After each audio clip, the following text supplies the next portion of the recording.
He told me he was going on a business trip. Just another 4-day conference in Dallas, he said. Routine, boring, full of meetings. He even joked that I should be grateful I didn't have to sit through 3 straight days of PowerPoints and overpriced sandwiches. I kissed him goodbye at the airport like I always did.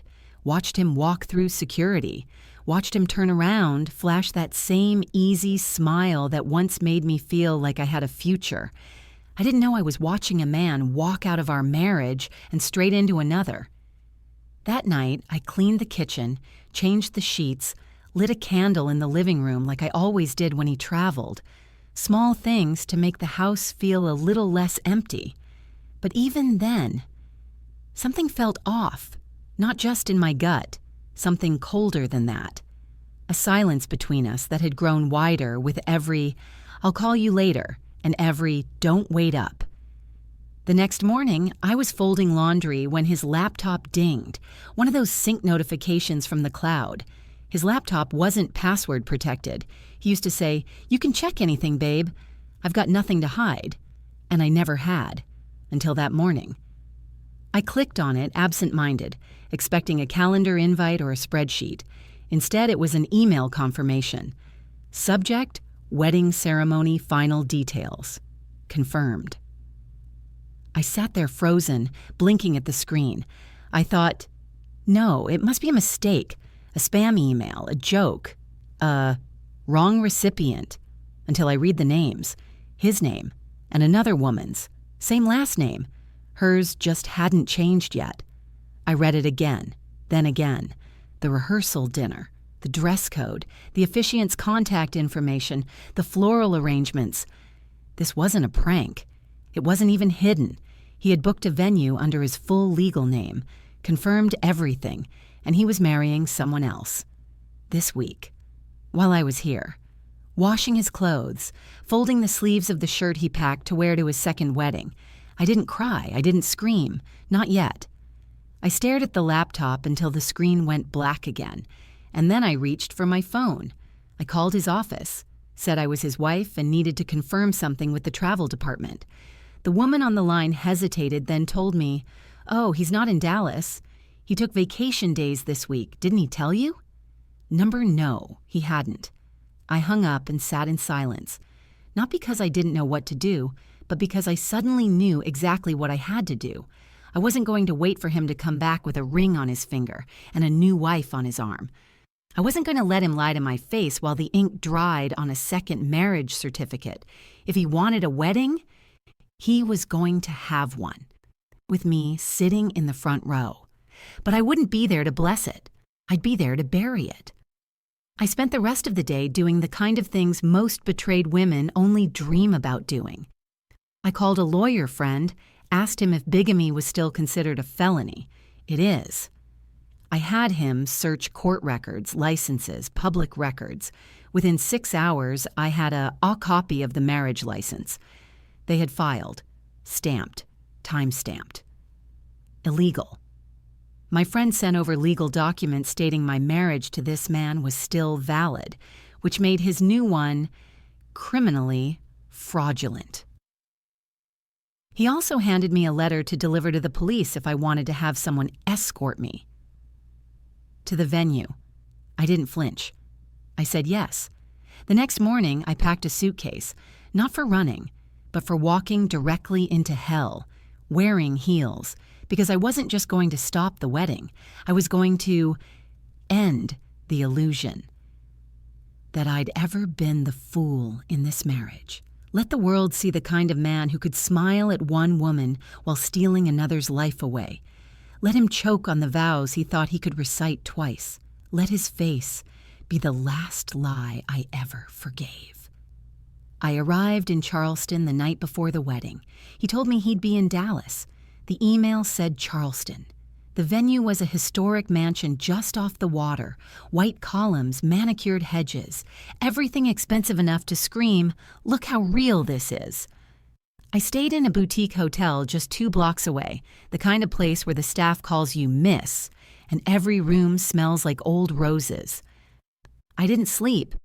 I sat in bed, staring at the ceiling, reliving every moment of the past 12 years, the lies, the small betrayals, the silences I'd let pass, and for what? This man didn't just cheat, he rewrote history without telling me. He put a gun to our vows and pulled the trigger with a smile. I thought about how I met him. He had charm back then, the kind that settled quietly in a room and slowly made its way to you. We met at a dinner party, a mutual friend's house. I remember he asked if I preferred red or white wine, but poured both and said, "Just in case I change your mind." And somehow, he did. I'd been a fierce believer in self-reliance before him. Had my own job, my own apartment, my own nameplate on a desk. And then he walked in with laughter and confidence and plans. God, he always had plans. And somewhere between the late-night phone calls and weekend trips, I made the worst decision of my life. I let him lead. I traded my apartment for ours, my last name for his, my salary for the support of our future, because he promised mine would be the foundation we both stood on. He said we'd build everything together. What he didn't tell me was that he'd tear it all down the moment someone shinier came along. At 7 a.m., I got dressed. Simple black pantsuit, neat hair, matte lipstick. I didn't want to look like a jilted woman. I wanted to look like a damn prosecutor walking into her closing argument. I walked into the police station with a manila folder tucked under my arm. Inside was everything. Our original marriage certificate, the fraudulent one he filed, the notarized statement from my attorney, the timeline, screenshots, evidence. I looked the officer in the eye and said, "I believe my husband is attempting to commit bigamy. His second wedding is in 5 hours. I'd like to stop it, and I'd like someone there to see it happen." He didn't laugh. He didn't blink. He read everything, called his supervisor, and 20 minutes later, 2 officers were assigned to accompany me, not to arrest him yet, but to observe and document. They told me, "We can't drag him out mid-vow unless there's a public disturbance. But if he admits to the act in front of witnesses, or we confirm intent, we'll take action. This is serious." I nodded. I didn't come to cause a scene. I came to show the world what I'd been living with. The truth had been buried under expensive dinners, pretty lies, and late-night client meetings. But I was going to dig it up with both hands. We arrived at the venue 15 minutes before the ceremony. Everything looked perfect. There were guests arriving in pastel dresses and rented tuxedos, laughter, music, catering staff lining up flutes of champagne. And there I was, still his wife, walking past the marble fountain with 2 cops behind me and a folder full of every filthy secret he thought I'd never find. I could see the crowd gathered at the outdoor altar, rows of chairs lined with ribbon, a string quartet playing something soft, elegant, meant to make people believe in fairy tales. And there he stood, my husband, wearing a gray suit, a smug expression, looking every bit like the groom in someone else's fantasy. The officiant lifted the mic and began, "We are gathered here today." I walked up the aisle, straight, unblinking, calm, and for the first time in our marriage, I watched him freeze. His lips stopped moving. His face drained of color. He looked at me the way someone looks at a ghost they forgot they murdered, and I smiled, not because I was happy, but because I knew. This was the moment everything came undone. The officiant had just reached that sacred line. If anyone here has just cause why these 2 should not be joined in holy matrimony, I raised my hand, not shaking, not trembling, just firm, calm, certain. "I do," I said, my voice clear enough to slice the humid Charleston air. Every head turned. Gasps spread through the crowd like wildfire. One woman in the front row whispered, "Is that?" Yes, that was me, the real wife. My husband, let's call him Matthew, though at this point even that name felt like a costume, stumbled back half a step. His hand slipped from the bride's. The blood drained from his face so fast it looked like his soul tried to escape before the police could cuff it. The woman standing next to him, young, stunning in a delicate ivory lace gown, looked confused. No, betrayed. She glanced between him and me like she couldn't tell which reality she was living in. I stepped forward. No screaming, no theatrics, just the cold, steady rage of a woman who spent 12 years building a life that this man tossed away like wrapping paper on Christmas morning. "I'm not here to make a scene," I said. "I'm here to remind everyone that he is already married." I pulled the marriage license from my folder and held it up. The venue manager rushed over, eyes darting. The officiant looked like he wanted to disappear. And Matthew opened his mouth but said nothing. Not one damn word. So I said it for him. "This is a copy of our legal marriage certificate, signed and recorded 12 years ago in New York. We are still legally married. And this," I added, holding up the second sheet, "is a marriage license application, submitted 2 months ago by this man under his full legal name, which makes this ceremony not only invalid, but criminal." The second bride stepped back like she'd been slapped. Her mouth opened, closed. She looked at Matthew, horror spreading across her face. "You told me you were divorced," she whispered. "You said you'd been separated for years." Matthew turned to her, panic crawling across his face like cracks on porcelain. "Claire, listen, I was going to—" "Don't." I cut in, my voice sharper than any scream. "Don't you dare start another lie while you're still choking on the last one."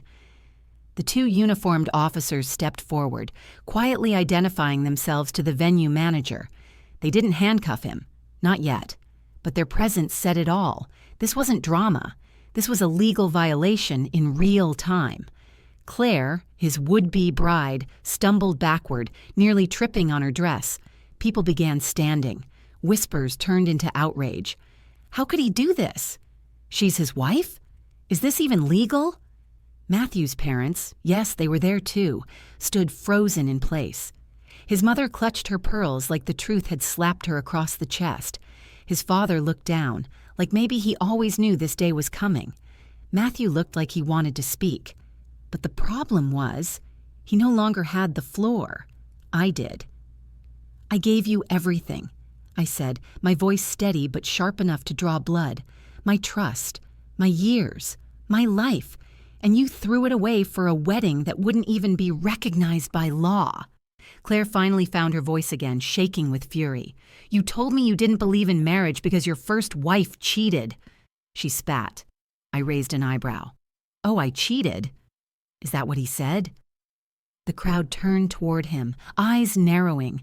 He looked around like a cornered animal. "I was going to file the divorce," he mumbled. "You never even drafted it," I snapped. "You lied to her, and you lied to me. And the only paperwork you filed was a license for a second marriage while your first one was still intact." Then I turned to Claire. "You didn't deserve this. None of this is your fault. But if you walk down that aisle with him, you won't be a bride. You'll be an accessory to a crime." And that was it. She ripped off the veil, tossed the bouquet to the ground, and without another word, walked out of her own wedding. The guests followed one by one, some shaking their heads, others openly filming. Matthew stood alone at the altar, sweating, silent, surrounded by flowers and lies. And me? I handed the officiant his mic. "Here," I said. "You won't be needing it." Then I turned to the police and gave them a simple nod, and they stepped forward. The moment the officers approached Matthew, the real performance began. He stumbled backward, hands half raised like they were holding invisible innocence. Wait. This is all a misunderstanding," he stammered, looking from one uniform to the other. "She's doing this to ruin my life. She's vindictive. She's crazy." He turned to me, eyes blazing with desperation. "Tell them this is just a fight. Tell them it's just marital drama, for God's sake." But I didn't move. I didn't flinch. And I sure as hell didn't save him. "Sir," one officer said calmly, "you're not under arrest at this time, but you are under investigation for attempted bigamy. We'll need you to come with us for a formal statement." He laughed nervously. "Bigamy? You're kidding me. That's not even a real thing anymore." The other officer replied, stone-faced, "It's still a felony in this state, and given the documentation your wife presented, you're in violation of state and federal law." His expression broke. He knew. They didn't handcuff him. Maybe they didn't need to. The public shame was the tighter bind, the bride gone, the guests leaving, phones recording. He was already in prison, one built from ego and lies. As the officers led him to their vehicle, he twisted back toward me one last time. "You're going to regret this," he spat. "I gave you the best years of my life." I looked at him with a calm I didn't know I had. "No," I said. "You gave me your worst. I just didn't see it until now." They took him away, and for a moment the air felt still, unnatural. Like the world didn't know what to do without the weight of his deceit sitting in my chest. The venue manager approached cautiously. Do you want to stay?" he asked awkwardly. "You're welcome to the catering. Everything's paid for." I almost laughed. It was such a strange offer. Eat the cake baked for someone else's betrayal? Sip champagne meant to toast a lie? Number. But then something in me flickered, some twisted, righteous flame. "Actually," I said, "I think I will stay." You don't let a dress rehearsal go to waste. The catering team, unsure of what to do, looked to me. "Set the food," I said. "Pour the drinks. Let them see what happens when a woman stops playing along." By then, a few guests had drifted back, uncertain. A couple of Claire's bridesmaids stayed, hovering near the fountain, whispering about what they'd just seen. I walked over to the dessert table, picked up a strawberry tart, and bit into it slowly. "Delicious," I murmured. The absurdity of it all hit me, and I laughed. A full, unfiltered laugh. Not because it was funny, but because I had survived it. This man had taken my loyalty and used it as cover. He made me feel small for questioning, suspicious for doubting, gaslit me with phrases like, "You're overthinking, you're insecure." Why would I lie? And all the while, he was planning a wedding behind my back, a whole new life, as if I were just an outdated version, ready to be replaced. Number not anymore. I stood in the middle of that venue, eating his wedding cake, sipping his wine, and letting the humiliation return to its rightful owner. Claire didn't come back. I didn't expect her to. But before she left, she'd looked at me once, really looked at me, and I saw it in her eyes. Gratitude. He had fooled her too, maybe worse, and I had spared her a lifetime of waking up next to a fraud. The waitstaff began cleaning up around me. One young man hesitated near the cake table. "Ma'am," he said gently, "I just want to say, that was the bravest thing I've ever seen. You really inspired a lot of us today." I nodded. "Thank you. But I didn't do it to be brave. I did it because I was finally tired of being silent." As I walked away from the venue, heels clicking against marble, I didn't look back once. The marriage was dead. But I wasn't mourning it. Because now I was finally free. I thought walking out of that venue would be the end. That justice had been served. That exposure was enough. That watching him stammer through handcuffs and silence would give me peace. But betrayal doesn't leave quietly. It leaves debris. It leaves whispers, voicemails, emails, clawed attempts to reclaim what was lost. The morning after the wedding imploded, I woke to 13 missed calls. 5 from unknown, 8 from a number I hadn't seen in months. His mother. I didn't pick up. She left a voicemail. "We need to talk. I'm sure you think you're the victim here, but airing dirty laundry in front of all those people, you didn't just ruin his wedding. You humiliated our entire family." That word, humiliated. As if I had planned the deceit, as if I had burned the church. I stared at my phone for a full minute before deleting the message without replying. The next was from Matthew himself. His voice was quiet, controlled, that same rehearsed calm he used to disarm me during arguments. "Listen, I know you're angry, but you didn't have to do that. You made a public scene. You destroyed me. You embarrassed me. I need you to think about the damage you've done." The damage I'd done. That's the moment it hit me. These people weren't angry that he lied. They were angry that I exposed the lie. They would have been perfectly fine sipping champagne at a criminal wedding, so long as no one stood up to ruin the picture. But me, I didn't ruin the picture. I just tore down the illusion. That day, I blocked every number: Matthew, his parents, mutual friends who suddenly had neutral opinions and wanted me to move on gracefully. I didn't need grace. I needed distance. I needed clarity. For days, I barely left my hotel room. I let myself unravel, on my terms. Not for a man, not for an audience, not for pity. I cried, not for the love I lost, but for the years. For the woman I'd been before him. For the woman who used to laugh without checking his schedule. For the one who thought loyalty was always rewarded with loyalty in return. But here's the thing about grief. If you let it burn long enough, it clears space. And in that space, I remembered who I was before the gaslighting, before the betrayal, before I became someone's shadow just trying to be enough. I pulled out my laptop and opened our joint bank account. Empty. I already knew it would be, but it still knocked the wind out of me. He'd been preparing, even before the wedding. The account had been drained in increments. $500 here, $800 there, just below the threshold that would trigger fraud alerts. I opened the credit card statement, charges I never made, dinner reservations, hotel stays, jewelry purchases. He didn't just betray me emotionally, he stole from me. I forwarded everything to my lawyer: fraud, theft, financial abuse. We'd played it soft at the wedding to let the public moment happen. But now we'd go legal. "Do you want to press full charges?" my lawyer asked. "Yes," I said, "every single one." And that's when the second wave hit.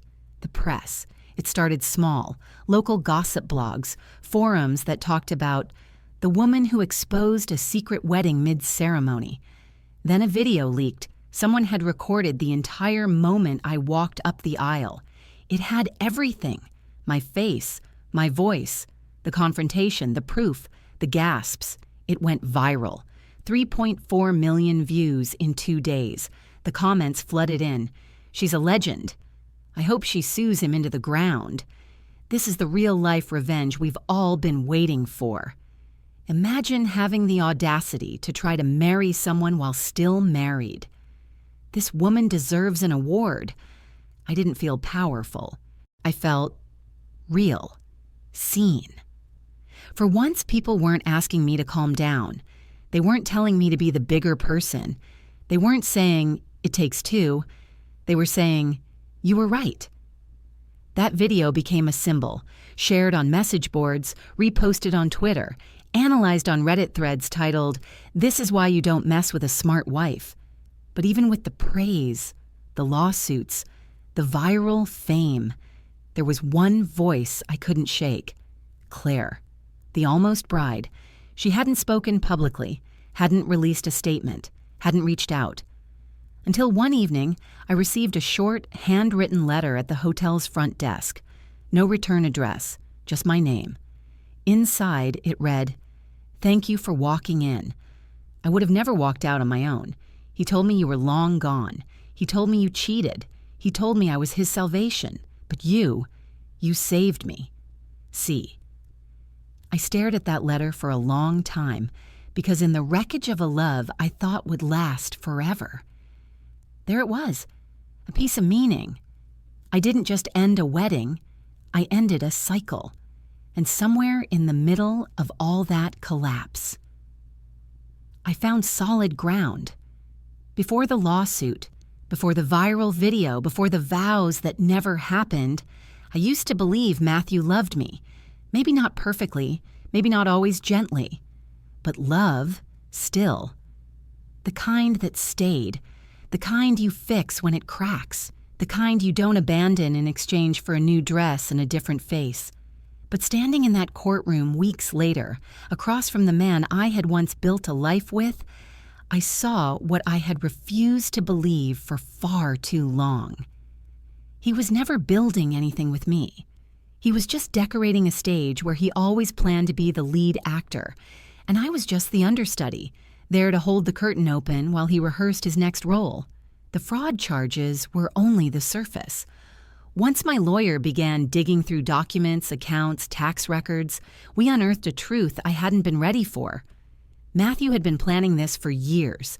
There were offshore accounts I never knew existed. Loans taken out under both our names that I'd never signed, and fake business expenses, lavish dinners, weekend trips, and hotel suites disguised as work meetings. He hadn't just been cheating with a woman, he'd been cheating with an entire second life. One day, my lawyer slid a manila envelope across the table. "You should see this," he said. Inside were printouts of emails, dozens of them. Conversations between Matthew and a friend, or maybe a financial advisor. I couldn't tell. What I could tell, though, was that Matthew had been referring to me not as his wife, but as a liability. I'll have to play nice a bit longer. She's still technically my wife, and we share too much. Once the second wedding's done, I can sort it all out cleanly. Sort me out. Like expired milk, like an overextended warranty. That's when the anger stopped feeling like fire. It became ice, sharp, focused, surgical. It wasn't just betrayal anymore, it was strategy. He had orchestrated this. I called his former employer, the one who once referred to me as Matt's better half, at a company gala. Told them I was forwarding over the documents showing how Matthew had siphoned funds from their corporate card for personal use. They didn't hesitate. He was fired within the week. I didn't stop there. We filed a claim to recover the money from our joint assets, the ones he'd tried to hide in fake shell companies. My attorney requested forensic accounting. We found nearly $240,000 he'd tucked away over a span of 3 years. All while telling me we needed to tighten the budget and I should hold off on buying new glasses. I remember one night, not even 6 months before the wedding implosion, I had asked him if we could finally take that trip to Italy, the one we talked about for a decade. He scoffed, said, "Now's not the time. Be realistic." Realistic. Meanwhile, he was renting yachts for his affair and staying at $800 a night hotels. This was the kind of man who looked you in the eyes and made you feel guilty for wanting a $40 dinner, but saw no issue spending 10 times that to seduce someone else. And yet, here's the part that broke me more than any of it. I had defended him. For years. To friends who said he was distant. To family who noticed he never thanked me in public. To myself, when I lay awake at night trying to explain why I always felt tired around him. Why my life felt like a room with no oxygen. But in court, standing across from him while he tried to negotiate a lighter sentence and avoid restitution, it finally clicked. Matthew had never loved me. Not really. He loved how I made him look. He loved my stability, my loyalty, my willingness to work, cook, stay silent, and clap on cue. But the moment I outgrew the role, the moment I stopped clapping, he replaced me. And this time, he hadn't counted on the understudy stealing the show. The judge reviewed everything. Documents, statements, evidence. In the end, Matthew was forced to pay restitution totaling $250,000, relinquish all shared assets, publicly admit to financial misconduct, and sign over his share of the house. Oh yes, the house. The one I cleaned, maintained, renovated. He thought I'd walk away. Instead, he did, empty-handed and furious. That night, I walked through my front door. My house, no longer a shared space with a liar. And for the first time in years, I turned on every single light. Not because I was afraid, because I wasn't hiding anymore.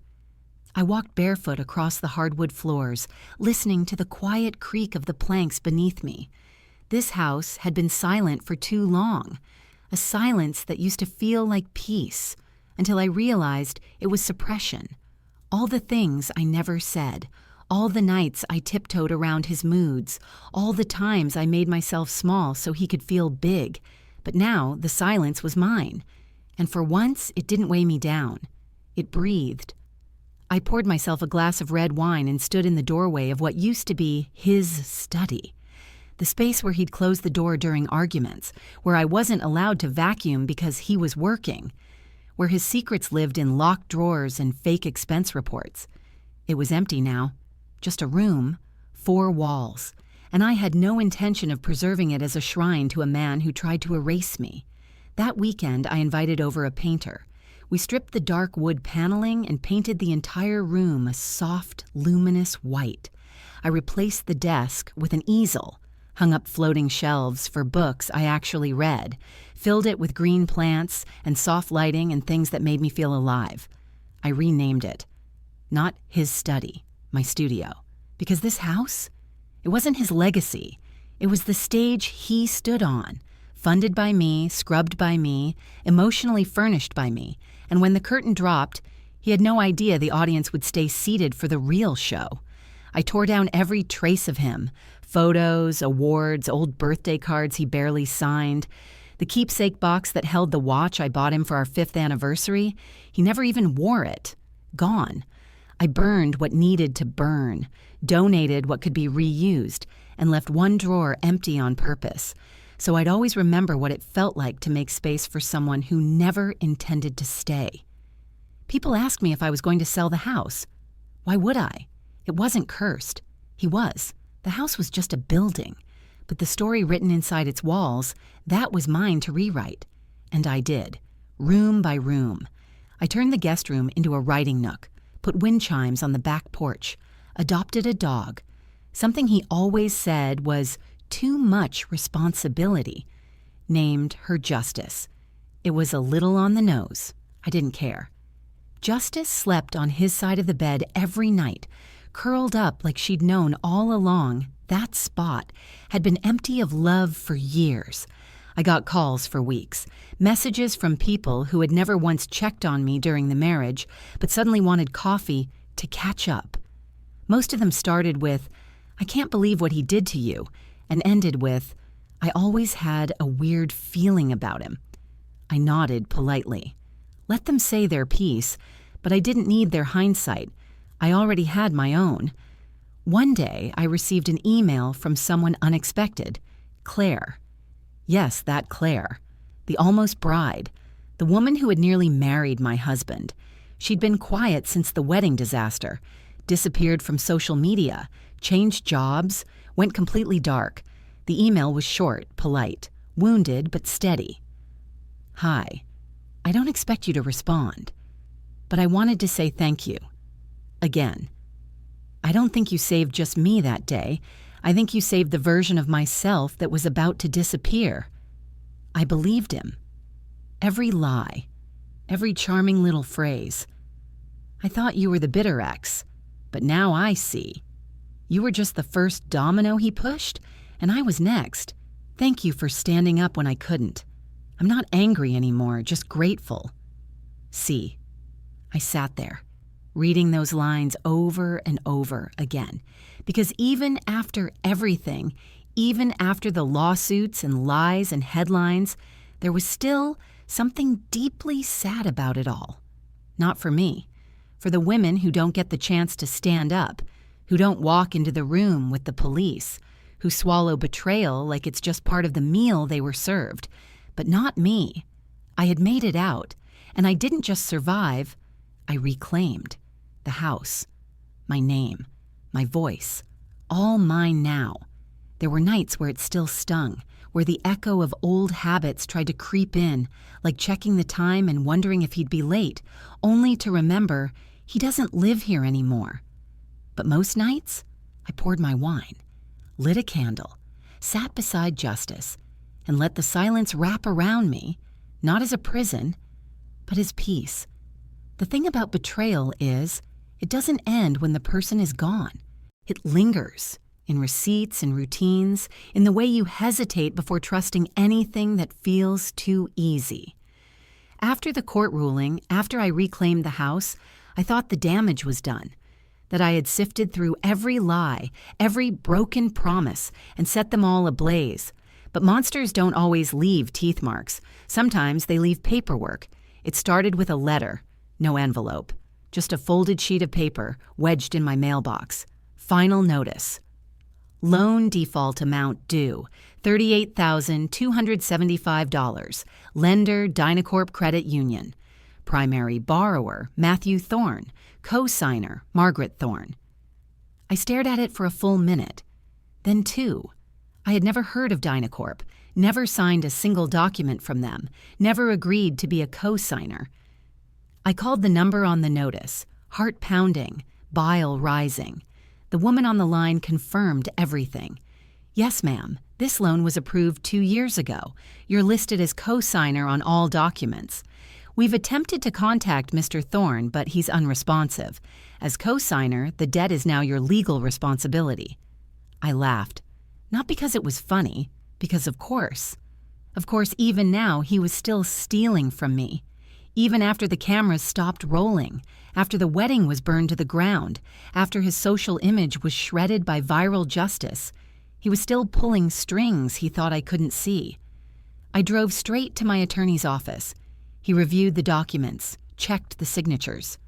Forgery, he said flatly, but it's going to take a fight. He filed a claim immediately, sent a subpoena to the credit union. It would take time, legal time, months of hearings, verifications, counterclaims. In the meantime, the debt remained on my name. It hit my credit, delayed my mortgage refinance, stopped a travel booking, all because of him. I had severed ties with a man, but I was still tethered to the wreckage he'd quietly built in my name. The same week, I got a call from a journalist. "Hi, Margaret. I'm with the Sentinel Weekly. We're running a feature on viral justice. Your wedding intervention has become something of a case study. We'd love to speak with you." My first instinct was to decline. I wasn't interested in being famous. I wasn't interested in clicks, followers, or the kind of fame that fades as quickly as it arrives. But then she said something that caught me off guard. I spoke with Claire. She said, "You might want the world to hear the full story. From you." Claire. Again. The woman whose life I had accidentally walked into like a storm, and somehow whose silence had been the gentlest echo in the background of my chaos. I agreed. The reporter came to my house, sat in my newly painted studio, notebook in hand. She asked questions, thoughtful ones, not about the drama, but the human aftermath. What was the worst part, she asked. I thought about it, long and hard, and then I said, believing that silence was strength, that if I endured enough, loved hard enough, stayed quiet long enough, it would fix something that was never mine to fix. She paused, then said, "You know, your story is changing lives, especially women who stayed too long, women who kept making excuses for bad behavior." I didn't reply, but I felt it, that small fire of purpose starting to rise where shame used to live. That night, after she left, I sat in the garden with Justice. I watched the wind move through the wisteria vines, and for the first time in years, I pulled out my old journal, the one I had stopped writing in 5 years ago, right around the time Matthew had told me journaling was a waste of time and I was too sensitive for my own good. I opened it to the last page I'd written. The entry said, "I feel like I'm living with a stranger who wears my husband's face." I closed my eyes, then picked up my pen and wrote beneath it. Turns out I was right. And then I kept writing. Not because I wanted revenge, but because I was done hiding inside the pages of a life I never authored. I wrote about the moment I saw the wedding email, the courtroom, the second bride, the forgery, the fury. I wrote about how it felt to sleep in a bed that once smelled like someone who swore he loved me, only to learn that the scent had been cheap cologne and cheaper lies. I didn't know if I'd publish it, didn't care. I was finally telling my story unfiltered, and it wasn't for him, or Claire, or the internet. It was for the woman who once stood in front of a mirror wondering why love hurt more than loneliness. That woman had been quiet long enough. 2 weeks later, I found myself sitting across from someone I never thought I'd see again, Matthew's father. He'd called my lawyer's office requesting a meeting, said it was about important matters involving Matthew's side of the family. At first, I thought it was a trap, another guilt trip, another attempt to shift the blame, to convince me that I had gone too far by publicly destroying his son. But my attorney suggested I hear him out. So we met at a neutral location, a cafe in the city, wide windows, full of people, no drama, no opportunity for anything underhanded. He arrived looking smaller, not in stature, but in presence. The confident, stoic man I remembered from barbecues and holidays now looked tired, older, worn out. He sat down without shaking my hand. "I'm not here to defend him," he said, avoiding my eyes. "I just need you to know what he's been telling people." I took a sip of coffee, not offering any warmth. "He's been reaching out to family," he continued. "Said you cheated on him. That he tried to rebuild your marriage, but you refused to forgive him. Said you faked the bigamy story to get revenge after he asked for a divorce." I stared at him, unmoved. He cleared his throat. "My sister believed him, my nephew too. They've been spreading it, saying you fabricated everything, that the video was edited, that the wedding wasn't real. He's even telling people you staged the police." I let the silence sit between us for a few seconds, let him hear how stupid it all sounded, and then I laughed, not politely, not bitterly, loudly. Did he also say I forged the marriage license, hired an actress to play the second bride, maybe faked the court documents too? He said nothing. I leaned in, voice cold. "Let me guess. You're here because he's running out of people to fool, and now he's trying to rewrite history to whoever's still gullible enough to listen." He looked down, ashamed, not just for Matthew, but for himself. "I believed him for a long time," he finally admitted. "I knew he had issues, but I always told myself boys will be boys, that he'd grow out of it. But now—" He reached into his coat pocket and pulled out an envelope. "I'm not here to defend my son. I'm here to give you this." Inside was a handwritten letter, dated almost a year before the fake wedding. I opened it and scanned quickly. It was addressed to his father, from Matthew. "She's so dumb, she still thinks we're happy. I just need to secure a few things before I pull the plug. I'm thinking Costa Rica for the next ceremony. Might not even tell her we're done until I'm back." My breath caught. It wasn't just the betrayal. It was the premeditation. He hadn't fallen in love with someone else. He hadn't made a mistake. He had been orchestrating my erasure long before I ever suspected anything. "You should submit this to the court," I said. "I already did," his father replied quietly. "They've reopened the fraud investigation. The feds are involved now. International intent." The letter was enough to trigger a second wave of legal scrutiny. Turns out Costa Rica had been Plan A. Charleston was just the backup. He'd booked flights, transferred funds, had offshore communications. The court now had cause to investigate for intent to commit international bigamy and cross-border financial fraud. And just like that, the game changed again. He wasn't just a liar, he was a flight risk. That night, I got a call from Claire. Not a letter, not an email, an actual call. I almost didn't answer, but something in me said to pick up. "Hi," she said softly. "I heard about the new investigation. I just wanted to check on you." I sat down. My knees felt unsteady. "You don't owe me that," I said. "Number." "But I want to," she replied. There was a pause. Then she said the thing I'd never heard from anyone else involved in that mess. "I'm sorry for not believing you, for not listening when you tried to warn me.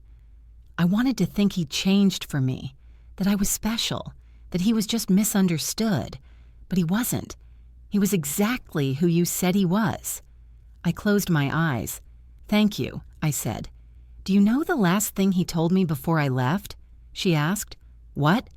He said, "Margaret was just bitter. Don't be like her. Don't let pain make you cruel." And then Claire laughed. Bitter, hard. "Turns out pain didn't make you cruel. It made you fearless."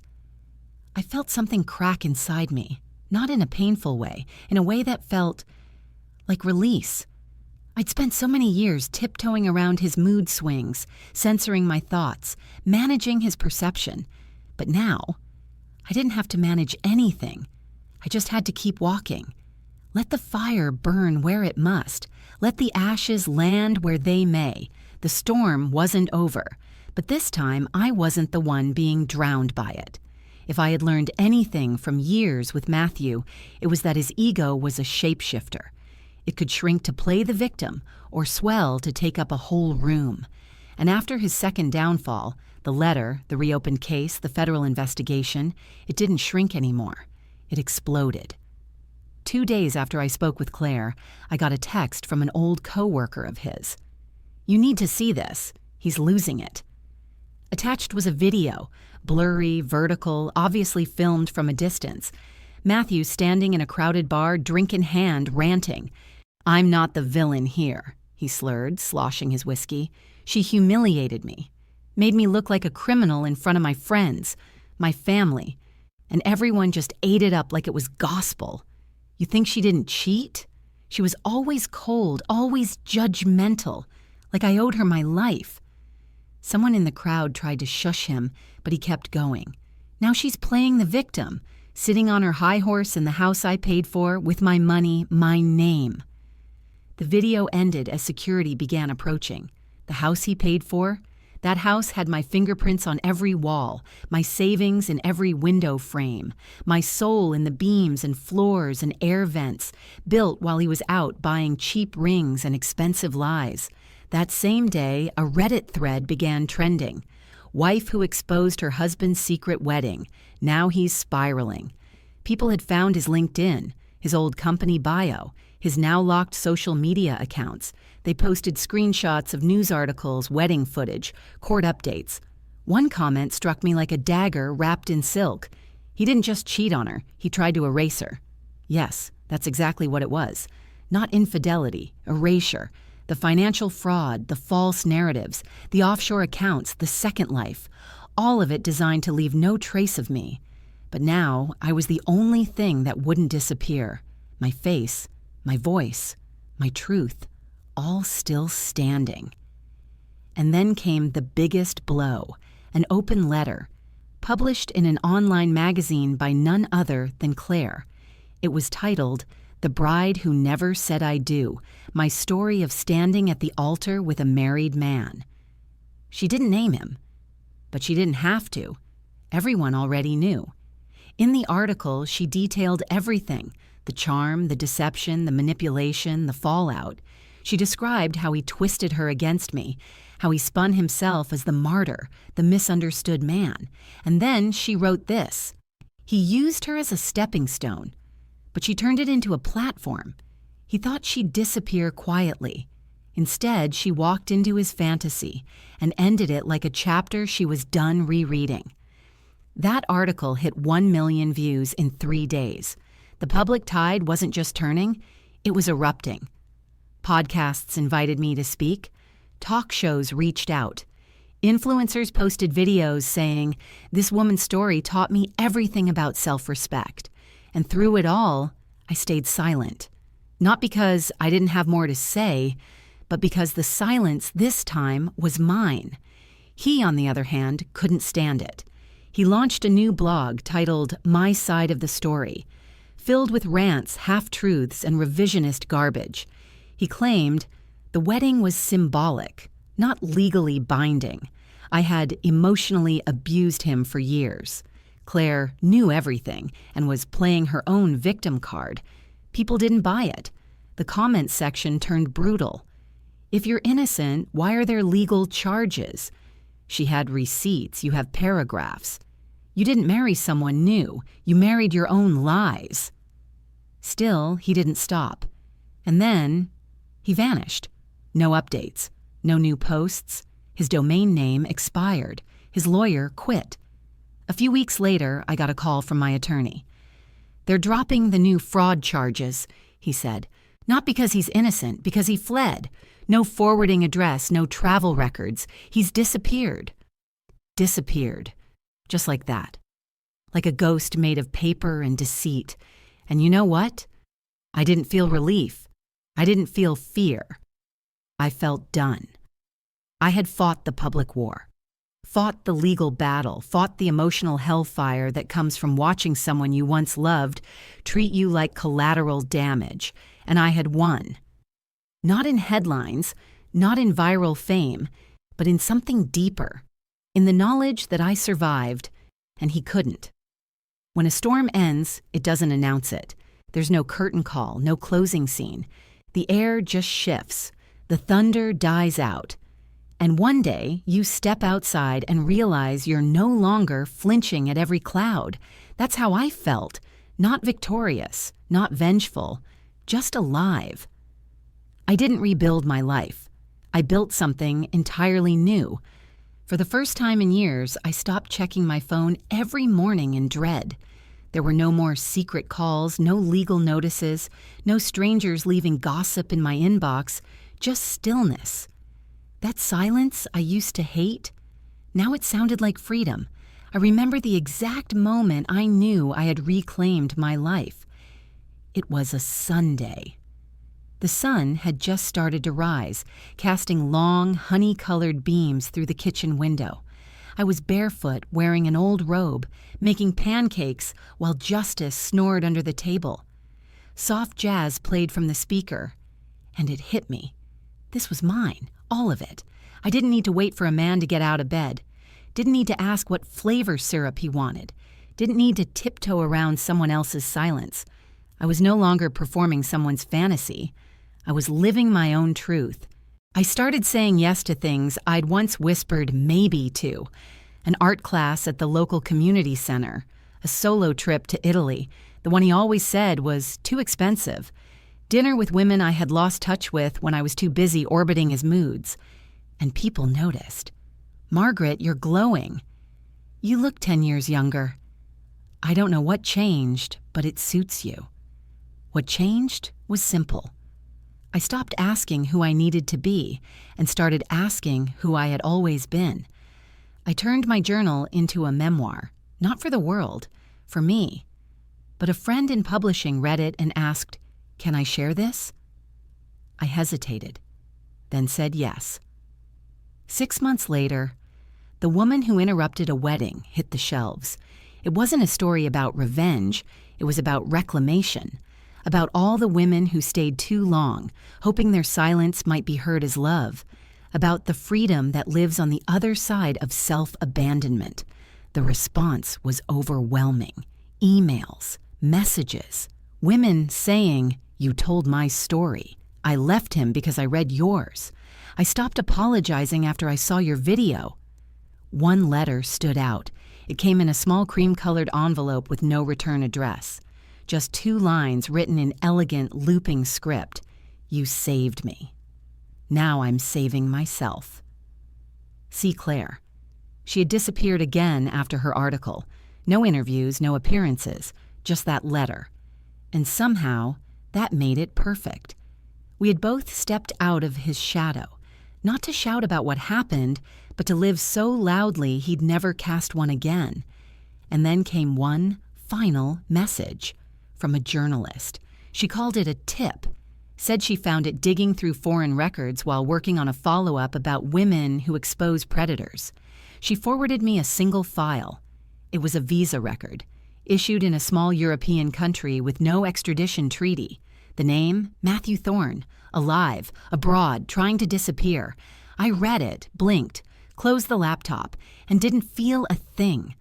Because whether he was sitting in a jail cell, a cafe, or a rented room under another alias, he no longer existed in my story. He was the first chapter, maybe the second, but I had 15 more. And this time, I wasn't writing it in pencil. I was carving it in stone. Because the truth is, he didn't just lose me when I walked into that wedding. He lost me the moment I realized I never needed him to begin with. There's something poetic about building a life someone else thought they destroyed. And there's something even more poetic about doing it without ever needing to look back. After the book release, I was invited to speak at a women's conference, an event focused on reclaiming identity after betrayal. I almost declined. I still didn't think of myself as a speaker, but then I thought about all the women who sat quietly at tables like I used to, smiling through shame, shrinking beneath someone else's expectations. I went. The night before I was scheduled to speak, I sat in the hotel lobby bar sipping tea and reviewing my notes when a woman approached. Her face was familiar in a vague way, like someone you've passed in a waiting room or shared an elevator with once.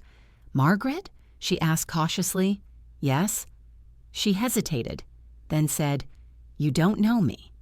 But I knew him. Before. I didn't need clarification. Some things you just feel in your bones. She told me they had dated years before me, briefly, just long enough for the cracks to show. She said he'd ghosted her, then resurfaced with flowers and excuses. Classic cycle. "I always thought it was me," she admitted, "that I wasn't enough, that I was too emotional, too intense." Then she smiled, soft but steady. "But your story, your stand, it reminded me that it was never about me, that men like that don't need reasons to betray. They just need a stage and someone to clap for the show." We talked for hours about forgiveness, about freedom, about how healing doesn't come in a straight line, but in spirals. You revisit the same pain, but with more strength each time. And that's what the next day felt like, a full circle moment. I stood on that stage, the room full, the lights hot, the silence deep, and I spoke. Not about him, but about her. The version of me who used to shrink to fit inside someone else's comfort. The woman who walked around in a house she paid for, feeling like a guest. The woman who stopped asking for Italy, for freedom, for space, because she was too busy making everything easier for a man who was building a future without her in it. "I'm not here because I'm brave," I told the crowd. "I'm here because I got tired of surviving. I wanted to live." When I finished, the applause didn't feel like validation. It felt like liberation. A few weeks later, the publisher called again. The book was being translated into 6 languages. They wanted a sequel, not about him, but about what comes after. I agreed, and this time I called it exactly what it was: the life he lost the day I walked in. In that second book, I didn't mention his name once, because men like that don't deserve a legacy. They deserve to fade into footnotes. But I did write about something else, something I hadn't told anyone. The letter, a final one. It arrived on a gray morning, months after the fraud case closed, long after he'd disappeared overseas. The handwriting was unmistakable. "Margaret, I know I've lost everything, and I know I'll never get your forgiveness. But I need you to know, I was never afraid of being caught. I was afraid of being seen. You always saw through me, and I hated that. But I also wanted it, needed it. You were the mirror I never wanted to look into, the one I kept trying to shatter. I don't know where I'll end up, but I hope you live the kind of life that makes people forget my name. I hope they only remember yours." Emma folded the letter once, then twice, and dropped it in the fireplace because that's the thing about closure. You don't always need to keep it. Sometimes you just need to watch it burn. And as the flames curled around those pages, I didn't feel sad. I felt powerful, free, and finally, complete. After everything, after the courtroom battles, the viral firestorm, the house reclaimed, the silence earned, there was still one thing that haunted me. The women who never got to walk in like I did, the ones who stayed silent, who found lipstick on collars, strange receipts, cold shoulders, and still set the dinner table, who made excuses for men who weaponized affection, who internalized their shame until it ate away their sense of worth. I knew them. Because I had been them. Before the confidence, before the speeches, before the memoirs. I was just one more woman standing at a kitchen sink, wondering why being everything still wasn't enough. And for them, I kept telling the truth. I started a foundation, named it The First Wife. It offered legal aid, therapy funding, transitional housing, and mentorship programs for women escaping financial, emotional, and marital abuse, especially the kind hidden behind nice suits and polished smiles. Within months, we had thousands of applications. Women wrote in from all over the country. Some whispered, some screamed, some didn't have the words, only paperwork soaked in grief. But they all said the same thing in their own way. I didn't know it was abuse because he never hit me. He said I was too emotional, too dramatic, too needy. I gave him everything. I don't know who I am without him. I did. They were survivors. Not of violence, but of erasure. And no one had ever taught them how to grieve something that never left bruises. So we did, together. And through them, I found something I never expected to have again, belonging. I wasn't just a headline. I was a beginning. Time passed. The world moved on. Another scandal replaced mine. Another betrayal story went viral. I faded from public memory, and I welcomed it. Fame is a loud, greedy thing. It doesn't care who it exhausts. But peace? Peace is gentle. I bought a small home by a lake, not for status, not to prove anything, just because it smelled like pine in the mornings and wisteria in the spring. Justice grew older, slower, still just as loyal. I taught piano on weekends, wrote when I felt like it, painted when words failed, and I loved. Not romantically, at least not yet. But I loved the feel of my own laugh. I loved the softness of my own bed. I loved my silence. Not because it was empty, but because it was finally mine. Sometimes I'd sit on the porch and reread the letter Claire sent me.